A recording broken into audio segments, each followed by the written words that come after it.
બધો વિદ્યાર્થી મિત્રો તમારું સ્વાગત કરું છું। હું લમ છું ધોરણ 10 ગણિત અને એની અંદર પ્રકરણ 12 પૃષ્ઠફળ ને ઘનફળ।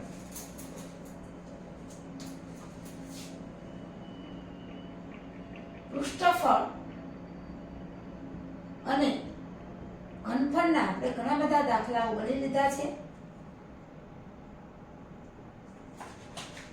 એમાં સ્વાધ્યાય 12.2 જે તમારા પાઠ્યપુસ્તકમાં પાના નંબર 148 ઉપર છે અને એનો આપણે દાખલા નંબર 8 કે જે પાના નંબર 149 ઉપર એની રકમ છે। તમે પાઠ્યપુસ્તકમાં રકમ જોતા જાઓ અને હું પણ અહીંયા રકમ વાંચું છું। જુઓ, દાખલો 8મો સ્વાધ્યાય 12.2 નો છેલ્લો દાખલો છે। એક ગોળાકાર કાચના વાસણની ઉપરનો ભાગ નળાકાર છે। તે નળાકારની ઊંચાઈ 8 સેન્ટીમીટર છે અને વ્યાસ 2 સેન્ટીમીટર છે। ગોળાકાર ભાગનો વ્યાસ 8.5 સેન્ટીમીટર છે। એક બાળક માહિતી પ્રાપ્ત કરે છે કે તેમાં ભરેલા પાણીનું ઘનફળ 345 સેન્ટીમીટર ઘન છે। બાળકનો જવાબ સાચો છે કે નહીં તે ચકાસો અને ઉપરના માપો તેના અંદરના ભાગના છે। આપણને કહી દીધું છે કાઉન્સમાં જુઓ કે પાઈ બરાબર 3.14 22 લેવાના નથી। જો કાંઈ ન આપ્યું હોય તો 22 લેવાના, પણ આપણને ચોખવટ આપી દીધી છે કે પાઈ બરાબર 3.14। હવે દાખલા નંબર 8 છે। સંયુક્ત આકારનું વાસણ છે। જુઓ, એક ગોળાકાર કાચનું વાસણ છે, એની ઉપરનો ભાગ નળાકાર છે। ગોળાકાર અને નળાકાર બે છે। હવે આપણે પહેલા નળાકાર આપ્યું છે, એની ઊંચાઈ 8 સેન્ટીમીટર અને વ્યાસ 2 સેન્ટીમીટર છે। નળાકાર ભાગની ઊંચાઈ જેને આપણે સંકેતમાં સ્મોલ h કહીએ છીએ એ છે 8 સેન્ટીમીટર અને નળાકાર ભાગનો વ્યાસ 2 સેન્ટીમીટર છે।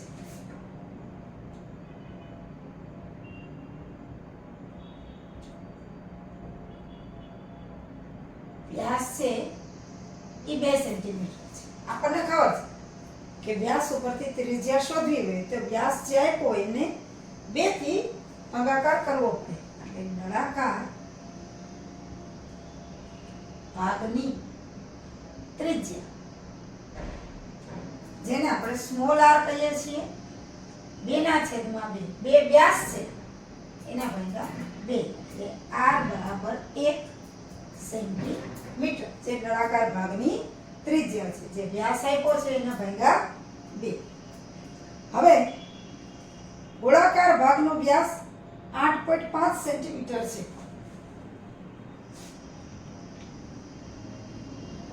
ગોળાકાર જે ભાગ છે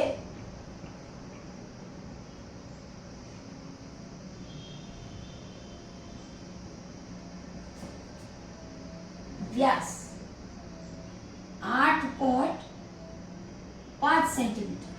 જુઓ, એટલે આપણે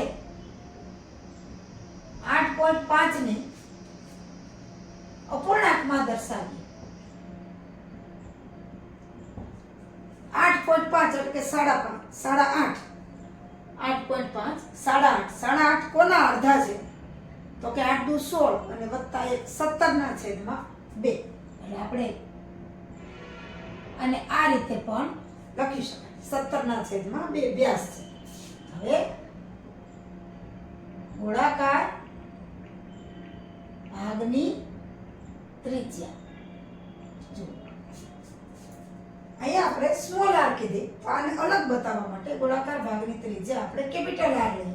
આપણને ખબર છે કે વ્યાસ ભાગ્યા 2 તો આ વ્યાસ છે 17/2 એના છેદમાં 2 આટલા સેન્ટીમીટર આવે વ્યાસ ભાગ્યા 2।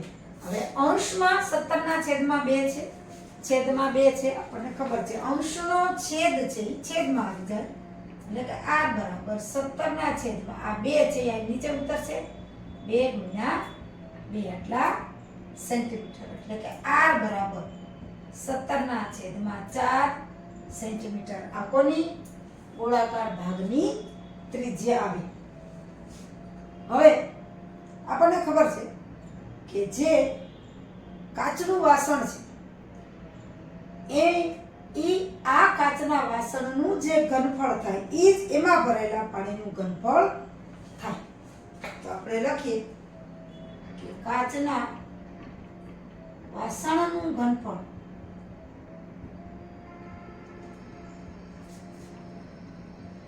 તેમાં રહેલા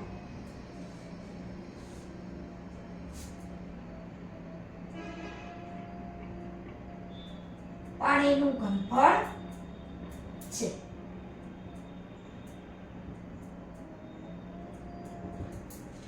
કાચના વાસણનું જે ઘનફળ થાય ઈ તેમાં રહેલા પાણીનું ઘનફળ છે. એટલે આપણે પાણીનું ઘનફળ જોવાનું છે. તો ગોળાકાર અને નળાકાર બે આકાર વડે સંયુક્ત રીતે અથવા તો સંયોજિત રીતે જે કાચનું પાત્ર છે એનું આપણે ઘનફળ શોધીશું. હવે આપણે કાચના વાસણનું ઘનફળ શોધવાનું છે. એ જ એની અંદર રહેલા પાણીનું ઘનફળ આવશે. એટલે કાચના વાસણનું ઘનફળ બરાબર, એમાં બે આકાર છે, નળાકાર અને ગોળાકાર. તો નળાકાર ભાગનું ઘનફળ પ્લસ ગોળાકાર ભાગનું ઘનફળ બે આકારનો સંયોજિત આકાર બનાવી અને કાચનું વાસણ બનાવેલું છે. તો કાચના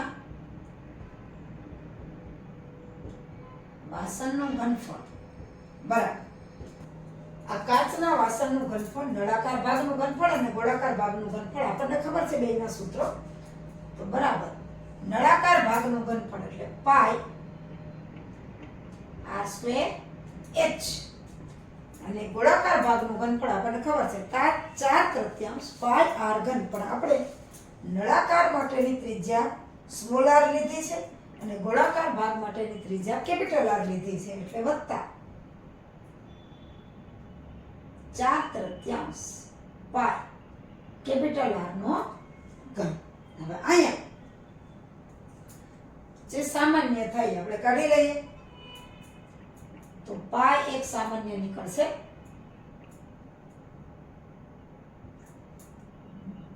r²h વત્તા 4/3 r ઘન.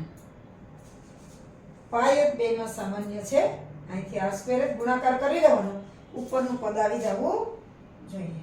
પાઈ r²h વત્તા 4/3 પાઈ r ઘન. હવે કાચના વાસણનું ઘનફળ. હવે કિંમત મૂકી દઈએ આપણે.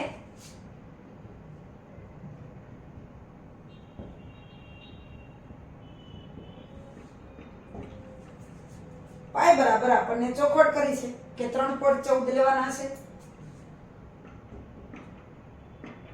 કૌંસમાં. r છે, નળાકારનો વ્યાસ 2 છે અને એની ત્રિજ્યા 2.5 એટલે કે 1 થાય છે, 1 નો વર્ગ. અને એની જે ઊંચાઈ છે એ આપી છે આપણને 8 સેન્ટીમીટર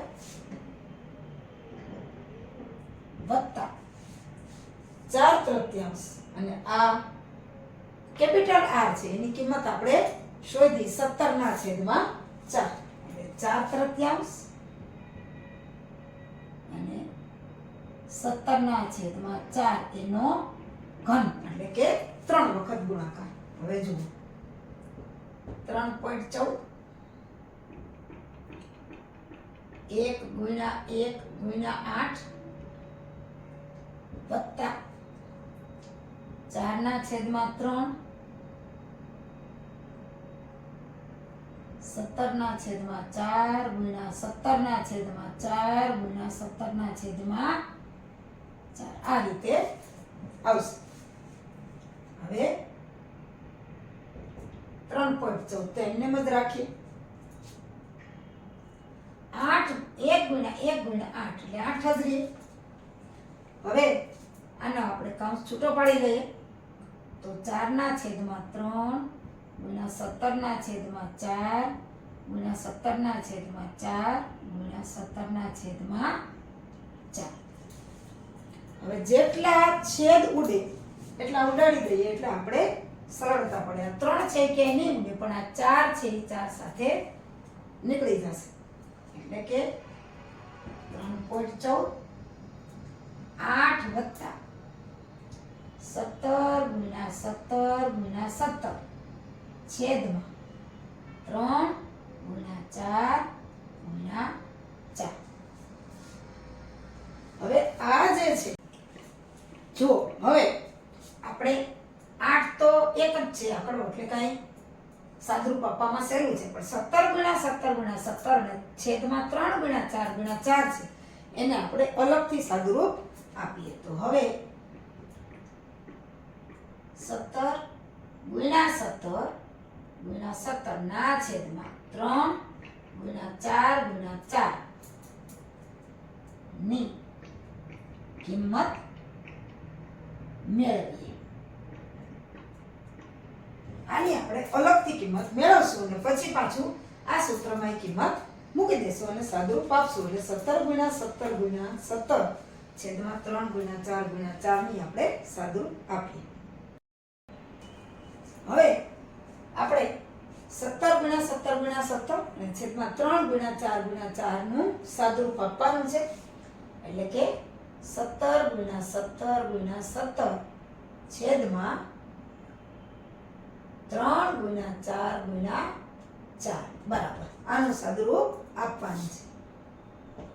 હવે અહીં સાઈડમાં હું કરું છું 17 ગુણ્યા 17 એટલે 0 7 1 7 1 1 17 27 17 7 આવડે તોય થઈ જાય 49 નો 9 બધી આવી 4 7 1 7 ને 4 11 17 7 119 9 7 ને 8 અને 2 એટલે કે 289 17 નો વર્ગ એ પણ 289 થાય. હજી એકવાર 17 છે એને ગુણાકારમાં એટલે ગુણ્યા હજી 17 તો આ 7 નો 0 9 8 2 હવે 7 નવા 63 ના 3 બધી આવી 6 7 8 56 ને 6 56 ને 6 62 નો બગડો બધી આવી 6 7 દુ 14 ને 6 20 એટલે કે 3 9 ને 2 11 1 9 4 4913 4913. હવે જો આ છેદમાં તો સહેલું છે 3 ચોક 12 12 ચોકું 48 અથવા તો ચોકે ચોકે 16 16 તેરી 48. હવે આ જે ભાગાકાર છે તમને કેલ્ક્યુલેટરની છૂટ નથી એટલે તમારી મેળે જ તમારે ભાગાકાર કરવાનો છે અને આપણને વધારેમાં વધારે 30 સુધીના ઘડી આવડતા પણ અહીંયા તો 48 છે એટલે ગુણાકાર કરી અને આપણે ભાગાકાર કરશું. એ ભાગાકાર આપણે અહીંયા જોઈએ 4913 ભાગ્યા 48 અહીંયા જ બતાવું છું.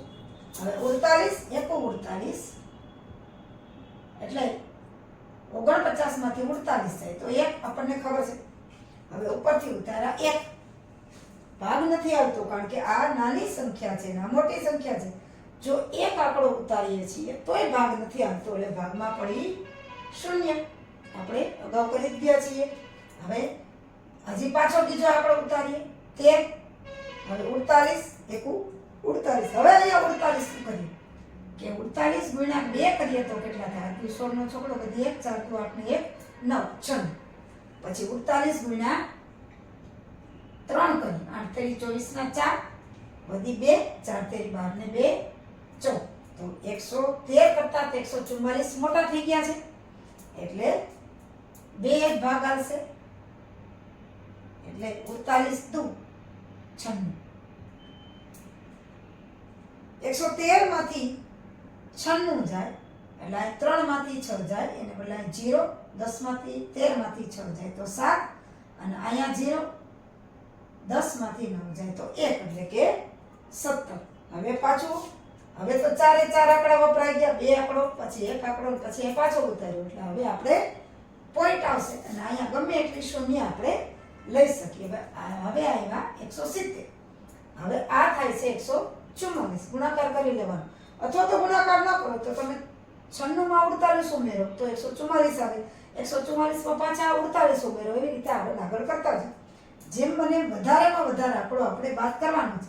તો 48 ગુણ્યા 4 કરીએ, 8 ચોક 32 ના 2, વધી આવી 3, ચોકે ચોકે 16, 17, 18 ને 19 એટલે 192. તો 192 છે 170 માંથી નહીં જાય એટલે 3 સાથે જ ભાગ આવશે એટલે 48, 13, 144. એટલે અહીંયા 6, 10 માંથી 4 જાય તો 6 અને 6 માંથી 4 જાય તો 2. હવે 26 રહ્યા. હવે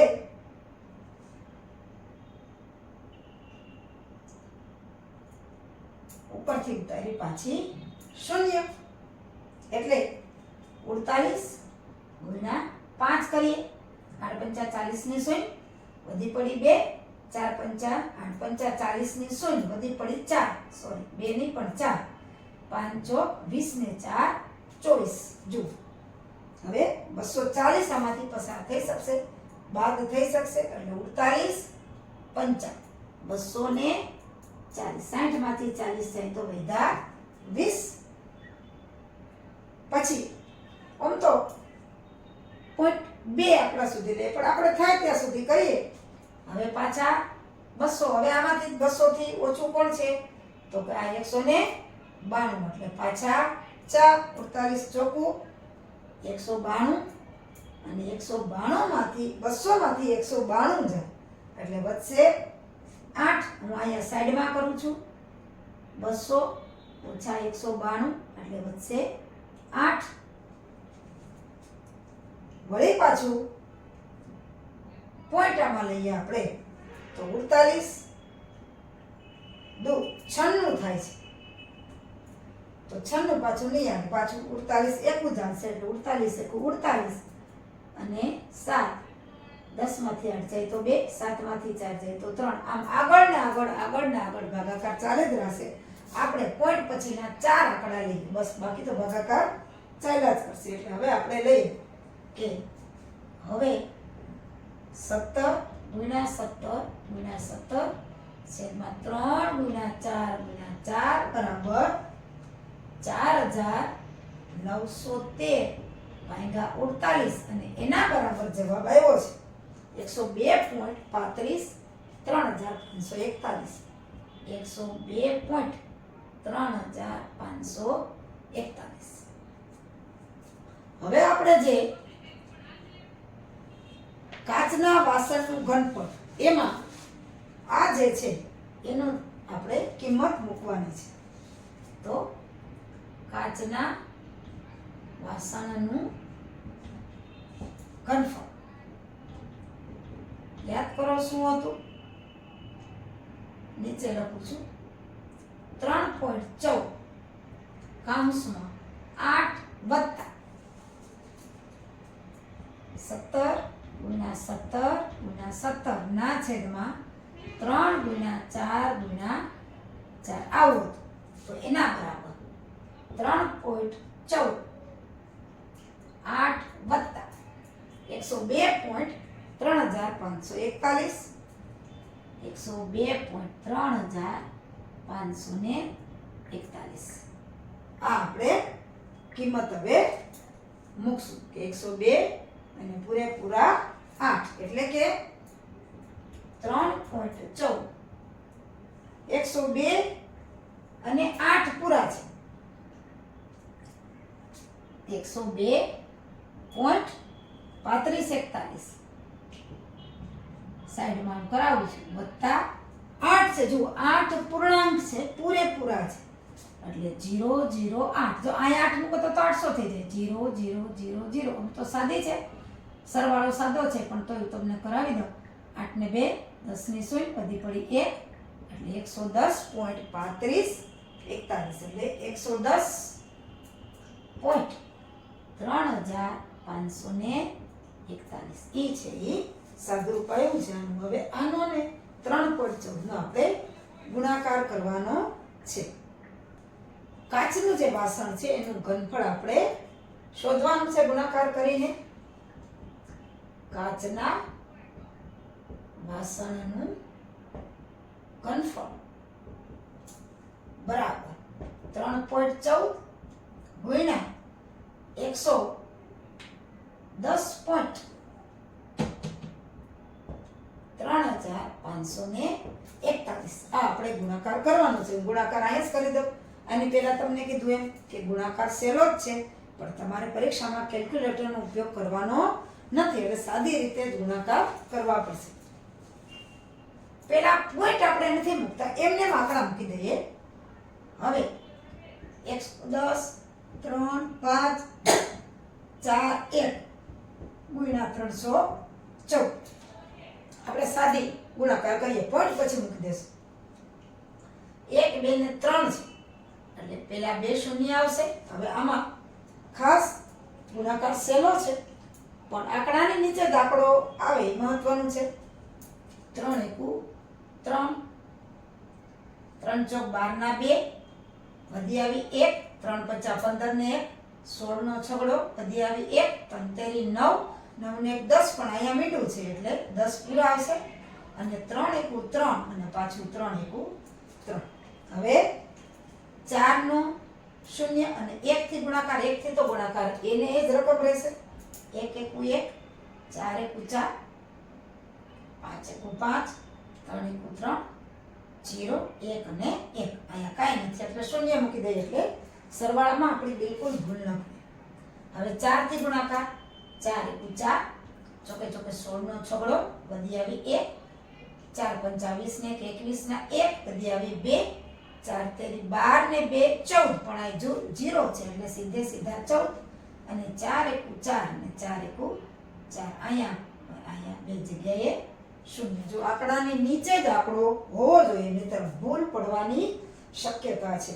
હવે સરવાળો 4 6 ને 1 7 4 ને 3 7 ને 1 8 5 ને 2 7 ને 4 11 અથવા તો 4 ને 5 9 ને 2 11 ને 1 વધી આવી 1 6 ને 1 7 7 ને 3 10 10 ને 1 11 નો એકડો વધી 1 4 ને 1 5 4 5 6 3 ને 1 4 અને 3 ના 3. હવે જુઓ 34 65 11 8 7 અને 4 આવ્યા. હવે આપણે પોઈન્ટ મૂકવાનું છે બરોબર.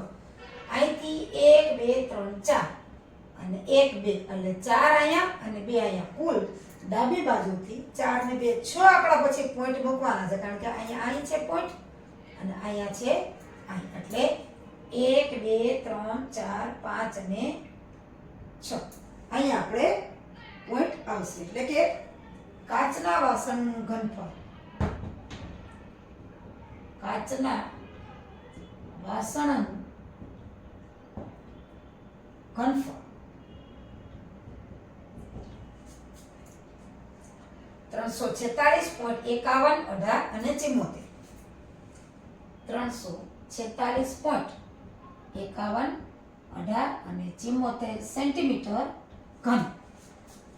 હવે આપણને કીધું છે કે એક બાળક માહિતી પ્રાપ્ત કરે છે અને કીધું છે કે ભરેલા પાણીનું ઘનફળ 345 સેન્ટીમીટર ઘન છે. હવે કાચના વાસણનું ઘનફળ થાય એ જ વાસણની અંદર રહેલા પાણીનું ઘનફળ થાય. વાસણની અંદર રહેલા પાણીનું ઘનફળ ઈ પણ કેટલું થાય? બરાબર કાચના વાસણનું ઘનફળ. આપણને તો પાણીનું ઘનફળ કીધું છે, એટલે કે વાસણની અંદર રહે પાણીનું ઘનફળ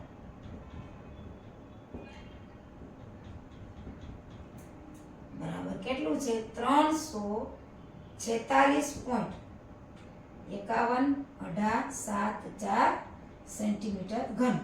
પણ બાળકે શું કીધું છે તો એના બરાબર આપણે પોઈન્ટ પછી બે દાખલા લઈએ. 346.51 51 પછી 1 છે. જો 1 5 અથવા 5 થી વધારે હોય તો અમે ઉમેરી દઈએ, પણ નથી એટલે આ બે આંકડા લઈએ તો પણ ચાલે એટલું છે. પણ બાળકે શું કીધું છે કે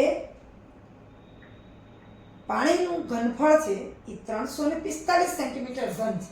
અહીંયા તો 346.51 આવ્યું છે, એટલે કે બાળકનો જવાબ ખોટો છે. બાળકે આપેલ જવાબ ખોટો છે. આપણને કીધું હતું સાચો છે કે નહીં તે ચકાસવું, એટલે સાચો નથી, એટલે કે જવાબ ખોટો છે.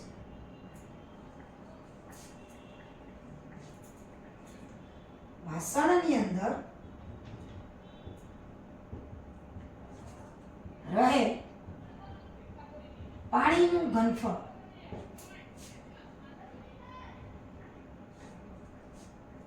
345 સેન્ટીમીટર ઘન નથી, પણ તેનું ઘનફળ 346.51 સેન્ટીમીટર ઘન છે. આ જવાબ આપણો છે. ખાસ કરીને જવાબ ખોટો છે. અને કેટલું ઘનફળ છે તો કે 346.51 સેન્ટીમીટર ઘન.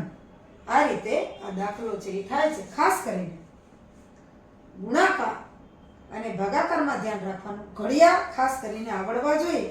મોટા ઘડિયા ન આવડે તો ગુણાકાર કરી લેવાનો, પણ 1 થી 10 ના ઘડિયા તો આવડવા જ જોઈએ. જો ઘડિયા આવડે, સૂત્રો આવડે તો તરત બધા દાખલા આપણને આવડી જાય. આ રીતે આ સ્વાધ્યાય અહીંયા પૂરું થાય છે.